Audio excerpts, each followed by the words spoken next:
നമസ്കാരം.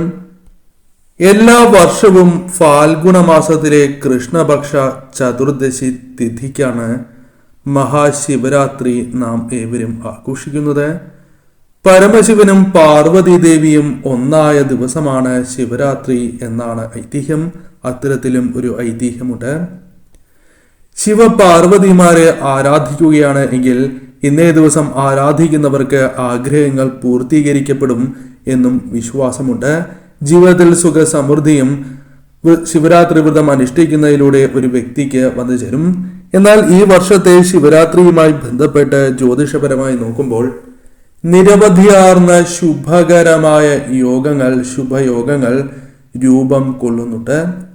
ഫെബ്രുവരി 26 രാവിലെ 11:08 കൃഷ്ണപക്ഷത്തിലെ ചതുർദശി തിഥി ആരംഭിക്കുന്നത്.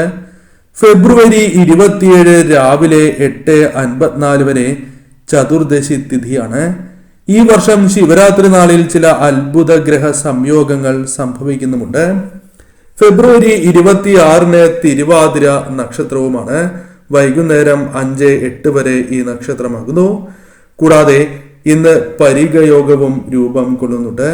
തന്മൂലം ഞാൻ ഈ പരാമർശിക്കുന്ന നക്ഷത്രക്കാർക്ക് ശിവരാത്രി മുതൽ തന്നെ കാര്യങ്ങൾ അനുകൂലമായി ഭവിച്ചു തുടങ്ങി എന്നതാണ് വാസ്തവം. ഏതെല്ലാം രാശിക്കാർക്കാണ് ഈ സൗഭാഗ്യങ്ങൾ, അനുകൂലമായ കാര്യങ്ങൾ ഭഗവാന്റെ കൃപാ കടാക്ഷത്താൽ കൂടി ജീവിതത്തിലേക്ക് കടന്നു വരിക എന്ന് വിശദമായി തന്നെ മനസ്സിലാക്കാം. ഏവരും ഭഗവാന്റെ നാമങ്ങൾ കമന്റ് ബോക്സിൽ രേഖപ്പെടുത്തുവാൻ ശ്രമിക്കുക. ആദ്യത്തെ രാശി മേടം രാശിയാണ്. മേടം രാശിയിൽ വരുന്ന നക്ഷത്രക്കാർ അശ്വതി, ഭരണി, കാർത്തിക, ആദ്യ കാൽഭാഗം എന്നീ നക്ഷത്രക്കാരാണ്. മേടം രാശിക്കാർക്ക് ശിവരാത്രിയുമായി ബന്ധപ്പെട്ട് അനുകൂലമായ കാര്യങ്ങൾ, അനുകൂലമായ ഫലങ്ങൾ വന്നെത്തുകയാണ്. സാമ്പത്തികപരമായി വളരെയധികം അഭിവൃദ്ധി കൈവരിക്കുവാൻ സാധ്യത കൂടുതലുള്ള സമയമാകുന്നു. പല കാര്യങ്ങളും പിന്നീട് ചെയ്യാം എന്ന രീതിയിൽ നിർത്തുന്നതായ ചില സ്വഭാവങ്ങൾ നിങ്ങൾക്കുണ്ടാകാം. അല്ലെങ്കിൽ പിന്നീടത്തേക്ക് മാറ്റിവയ്ക്കുന്ന ചില കാര്യങ്ങൾ, അത്തരം കാര്യങ്ങൾ നിങ്ങൾ ശരിയായ രീതിയിൽ ചെയ്യേണ്ടത് അനിവാര്യമാണ്. അത്തരത്തിൽ മാറ്റി വച്ചിട്ടുണ്ട് എങ്കിൽ അത്തരം ചില കാര്യങ്ങൾ അനുകൂലമായി ഭവിക്കാവുന്ന സമയമാകുന്നു. അത് പൂർത്തീകരിക്കുവാൻ സാധിക്കും. കൂടാതെ ബിസിനസ്സുമായി ബന്ധപ്പെട്ട കാര്യങ്ങൾ അനുകൂലമായി ഭവിക്കാവുന്ന സാഹചര്യമാണ് ഉള്ളത്. പലപ്പോഴും എന്ത് ചെയ്യണം എന്നൊരു ആശയക്കുഴപ്പം നിങ്ങളിൽ നിഴലിച്ചിരിക്കുന്നതായ ഒരു സമയം തന്നെയാണ് ഇത്.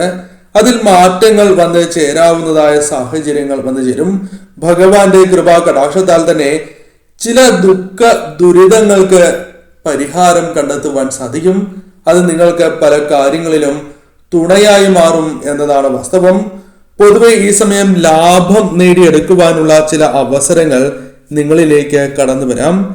ലാഭം, അതേപോലെ തന്നെ ബിസിനസ് പരമായ ഉയർച്ച, തൊഴിൽപരമായ ഉയർച്ച തുടങ്ങിയ കാര്യങ്ങൾ സംഭവിക്കാം. അതിനുള്ള അവസരങ്ങൾ ഭഗവാനായി തന്നെ നിങ്ങൾക്ക് നൽകും. അത് ശരിയായ രീതിയിൽ നിങ്ങൾ വിനിയോഗിക്കുവാൻ പ്രത്യേകം ശ്രദ്ധിക്കണം. പൊതുവിൽ ഈ സമയം നിങ്ങൾക്ക് അനുകൂലം തന്നെയാകുന്നു. മിഥുനം രാശിയിൽ വരുന്ന നക്ഷത്രക്കാരാണ് മകീരം അവസാന പകുതി, തിരുവാതിര, പുണർദം ആദ്യ മുക്കാൽ ഭാഗം എന്നീ നക്ഷത്രക്കാർ.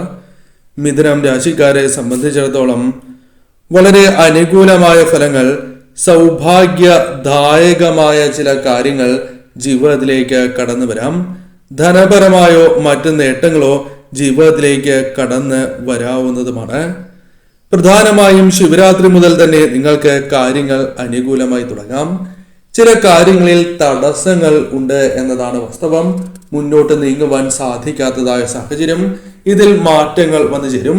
വളരെ കാലമായി ആഗ്രഹിച്ചിരുന്നതായ പല കാര്യങ്ങളിലും വിജയങ്ങൾ നേടുവാനുള്ള സാധ്യതകൾ കൂടുതലാകുന്നു. പല സ്വപ്നങ്ങളും യാഥാർത്ഥ്യമായി തീരും. സ്വപ്ന സാക്ഷാത്കാരം ജീവിതത്തിലേക്ക് വന്നു ചേരാം. കഠിനാധ്വാനം ചെയ്യുന്നതിന്റെ ഫലം നിങ്ങളുടെ ജീവിതത്തിലേക്ക് അനുകൂലമായി ഭവിക്കുന്ന സാഹചര്യമാണ് ഉണ്ടാവുക. കഠിനാധ്വാനത്തിനുള്ള ഫലങ്ങൾ ജീവിതത്തിലേക്ക് വന്നു ചേരും. കരിയറുമായി ബന്ധപ്പെട്ട് മുന്നോട്ട് കുതിക്കുവാനുള്ള സാഹചര്യങ്ങൾ ജീവിതത്തിലേക്ക് വന്നു ചേരും. അത്തരം അവസരങ്ങളാണ് വന്നു ചേരുക. കൂടാതെ പുതിയ ജോലി നേടുവാനുള്ള അവസരങ്ങൾ നിങ്ങളുടെ ജീവിതത്തിലേക്ക് കടന്നു വരാം. പുതിയ തൊഴിലുമായി ബന്ധപ്പെട്ട കാര്യങ്ങൾ അനുകൂലമായി തീർന്നു എന്ന് വരാം. തൊഴിലുമായി ബന്ധപ്പെട്ട് നിങ്ങൾ നേരിടുന്നതായ ചില പ്രശ്നങ്ങൾക്ക് പരിഹാരം കണ്ടെത്തുവാൻ സാധിക്കും. തൊഴിൽപരമായ നഷ്ടങ്ങൾക്കുള്ള സാധ്യതകൾ കുറയ്ക്കുവാൻ സാധിക്കും. ചില കാര്യങ്ങൾ നിങ്ങൾക്ക് പ്രതികൂലമായി എന്ന് വരാം. എന്നാൽ അതേക്കുറിച്ച് മുൻധാരണ നിങ്ങളിലേക്ക് വന്നു ചേരുകയും അത്തരം കാര്യങ്ങൾ ഒഴിവാക്കി മുന്നോട്ട് കുതിക്കുവാൻ നിങ്ങൾക്ക് സാധിക്കുകയും ചെയ്യാം. അത്തരത്തിൽ കാര്യങ്ങൾ അനുകൂലമായി ഭവിക്കാവുന്ന ഒരു സാഹചര്യം തന്നെയാണ് ജീവിതത്തിൽ വന്നു ചേരുക.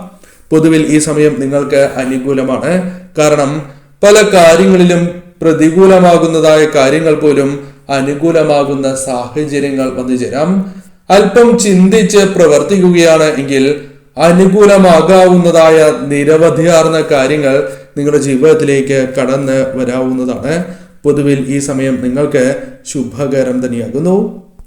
മറ്റൊരു രാശി ചിങ്ങം രാശിയാണ്. ചിങ്ങം രാശിയിൽ വരുന്ന നക്ഷത്രക്കാരാണ് മകം, പൂരം, ഉത്രം, ആദ്യ കാൽഭാഗം എന്നീ നക്ഷത്രക്കാർ. ചിങ്ങം രാശിക്കാരെ സംബന്ധിച്ചിടത്തോളം ധനപരമായ നേട്ടങ്ങൾ ജീവിതത്തിലേക്ക് വന്നു ചേരാം. ഈ കാലയളവിൽ സാമ്പത്തികപരമായി മുന്നേറുവാനുള്ള അവസരങ്ങൾ നിങ്ങളുടെ ജീവിതത്തിലേക്ക് കടന്നു വരാം. ഒന്നിൽ കൂടുതൽ ധനസ്രോതസ്സുകളിൽ നിന്നും ധനം കൈകളിലേക്ക് വന്ന് ചേരുവാനുള്ള സാധ്യതകൾ കൂടുതലാണ്. ധനപരമായ കാര്യങ്ങൾ കൂടുതൽ നിങ്ങൾക്ക് അനുകൂലമായി തീരും. പുതിയ വരുമാന സ്രോതസ്സുകൾ നിങ്ങൾക്ക് മുൻപിൽ തെളിയുന്നതായ സമയമാണ്. വരുമാന കാര്യങ്ങൾ നിങ്ങൾക്ക് അനുകൂലമായി തീരും. പുതിയ വീട്, വാഹനം, ഇത്തരത്തിൽ പല കാര്യങ്ങളും നിങ്ങൾക്ക് അനുകൂലമായി ഭവിക്കാവുന്ന സാഹചര്യങ്ങളാണ് വന്നു ചേരുക. ദാമ്പത്യ ജീവിതത്തിൽ സന്തോഷവും സമാധാനവും കടന്നു വരാം. ചില വ്യക്തികളുമായി ബന്ധപ്പെട്ട് നേരിടുന്നതായ ചില പ്രശ്നങ്ങളുണ്ട്. എന്തു ചെയ്താലും മുന്നോട്ട് പോകുവാൻ സാധിക്കാത്തതായ ചില സാഹചര്യങ്ങൾ, ഇതിൽ മാറ്റങ്ങൾ വന്നു ചേരും. കാര്യങ്ങൾ കൂടുതൽ അനുകൂലമായി ഭവിക്കാം.